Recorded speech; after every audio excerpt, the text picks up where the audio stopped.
नमस्कार. स्वागत आहे तुमचं आपल्या यूट्यूब चॅनल सोनाली रेसिपीजमध्ये. तर आजची खास रेसिपी आज आपण बनवणार आहे आलू बुखारचं सरबत. सध्या पावसाळ्याचं सीझन आहे आणि या सीझनमध्ये ही फळं येतात. थोडं आंबट आणि गोड असं हे रसाळ फळ आहे.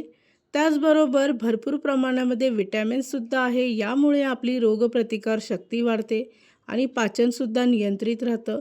प्रत्येकाने हे फळ किंवा या फळापासून तयार होणारा सरबत किंवा ज्यूस प्यायचा.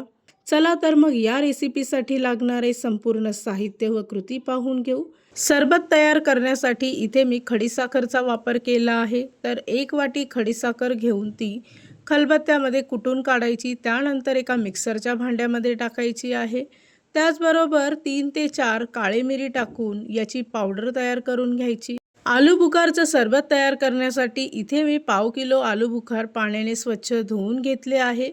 त्यानंतर त्याचे बारीक काप करून घ्यायचे आणि मिक्सरच्या भांड्यामध्ये पाणी न टाकता वाटून घ्यायचे आहे.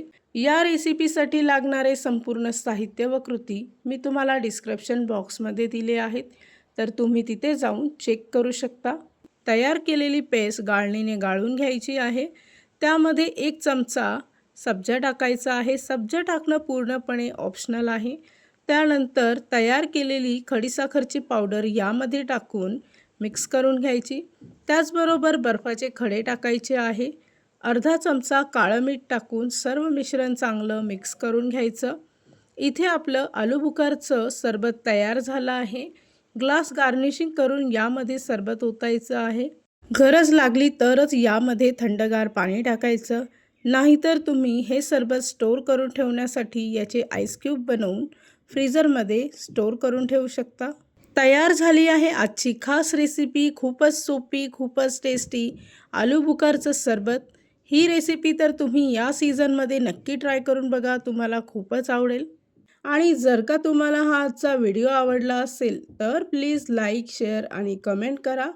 चॅनलवर नवीन असाल तर सबस्क्राईब करा. सबस्क्राईब केल्यामुळे काय होईल, ज्या वेळेस मी रेसिपीचा नवीन व्हिडिओ अपलोड करेल तर त्याचं नोटिफिकेशन तुमच्या मोबाईलवर येईल.